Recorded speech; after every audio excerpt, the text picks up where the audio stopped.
আসসালামু আলাইকুম সম্মানিত ভাই ও বন্ধুরা, যারা যেখান থেকে আমার ভিডিওটি দেখতেছেন, ভালো থাকুন, সুস্থ থাকুন। আপনাদের আমি দেখাতে যাচ্ছি মাত্র 4 রুমের একটি 5তলা ফাউন্ডেশন দিয়ে যে বেজগুলো করা হচ্ছে, সেই বেজের কাজগুলো, এবং এখানে কলম বসানো হচ্ছে। তো আপনাদের কিন্তু আমি একটু দেখানোর চেষ্টা করতেছি, একটু খেয়াল রাখবেন। এখানে কিন্তু টানা বেজ দিয়ে একটি বেজের ওপর 2টি কলম দাঁড় করানো হয়েছে।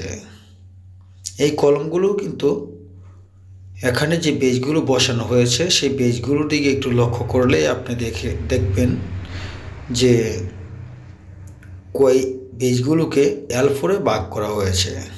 যেমনটি কলমের গোড়া দিয়ে যে 16 মিলি রডগুলো ঘন লাগানো হয়েছে এবং মাঝখান দিয়ে পাতলা লাগানো হয়েছে।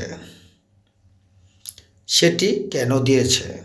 সেখানে আপনার বিল্ডিংটি মজবুত ঠিকই হবে, পাশাপাশি ভূমিকম্প সহনীয় হচ্ছে, কিন্তু আপনার খরচটি অনেকটাই কমে যাচ্ছে।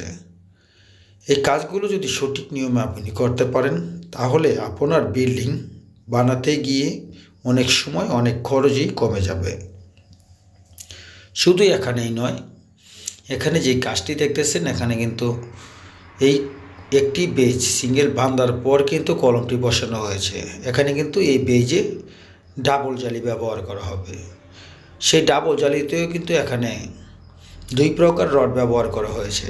এক হচ্ছে 12 মিলি রড এবং 16 মিলি রড, দুটি এই বেজে ডাবল জালি হয়ে যাবে। তবে ডাবল জালিটি কিন্তু পুরাটা হবে না।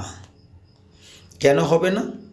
পুরোটা আপনার না দিয়েও আপনার বিল্ডিংটি যদি মজবুত হয়, তাহলে আপনার সমস্যা হবে কি? অবশ্যই সেটি সঠিক নিয়মে করতে হবে।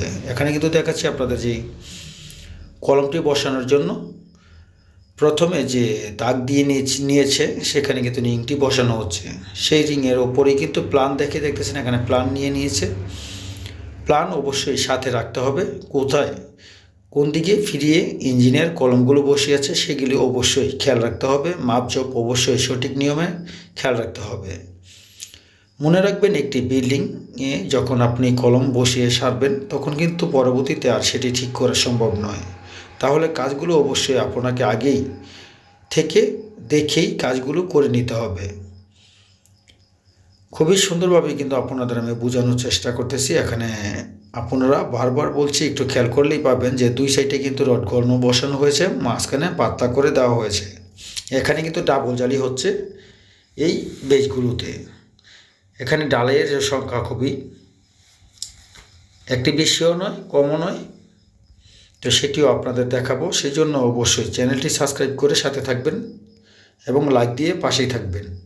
তাহলেই কিন্তু আমি আপনাদের পুরো ভিডিওগুলো কিভাবে করতে হবে এবং বিল্ডিংটি কিভাবে আপনারা বানাবেন কম খরচে, সেই মজবুতভাবে সঠিক নিয়মে, সেটি আপনাদের আমি দেখানোর চেষ্টা করি।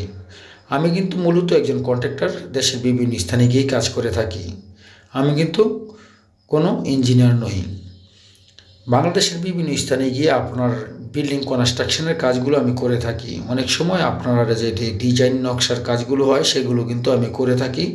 সেটির জন্য আমার মিস্ত্রি রয়েছে, তাদেরকে দিয়ে আমি কিন্তু দেশের বিভিন্ন স্থানে গিয়েই কাজ করিয়ে থাকি।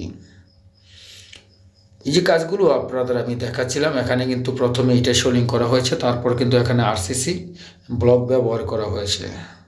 সিমেন্ট বালু দিয়ে কিন্তু এখানে নিচের ব্লকগুলো তৈরি করা হয়েছে, দেওয়া হয়েছে। অনেকেরই প্রশ্ন থাকতে পারে, এখানে ইটের সোলিং কেন করেছেন? তো আপনার যে ইঞ্জিনিয়ার রয়েছে, তার ইঞ্জিনিয়ারের প্ল্যানে যা থাকবে সেটি কিন্তু আপনাকে করতে হবে। অনেকেই RCC ডালাই ভালো হয়ে থাকে, কেউ বা বলে থাকেন ইটের সোলিং ভালো হয়ে থাকে। মূলত আসলে সঠিক কাজটি কোনগুলো, সেগুলো আপনাকে আগে জানতে হবে, আমাদের জানতে হবে।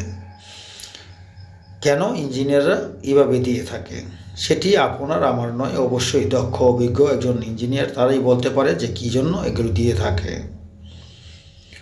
তো যাই হোক, সেটি ইঞ্জিনিয়ারের ব্যাপার। আমাদের কাজগুলো হচ্ছে যেভাবে কলমগুলো বসাচ্ছে, এই কলমগুলো অবশ্যই আপনাকে সঠিক নিয়মে বসছে কিনা সেদিকে লক্ষ্য রাখবেন, খেয়াল রাখবেন।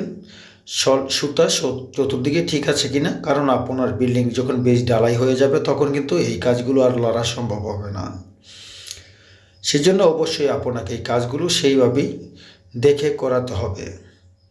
আর যারা আমার চ্যানেলটি নতুন দেখতেছেন, Fahima construction, Fahima design plan বা ফেসবুক পেজটি, তারা যারা চ্যানেলটি সাবস্ক্রাইব করেছেন তাদের প্রতি আন্তরিক শুভেচ্ছা অভিনন্দন। যারা করেননি তারা অবশ্যই করে নেবেন। আজ আল্লাহ হাফেজ।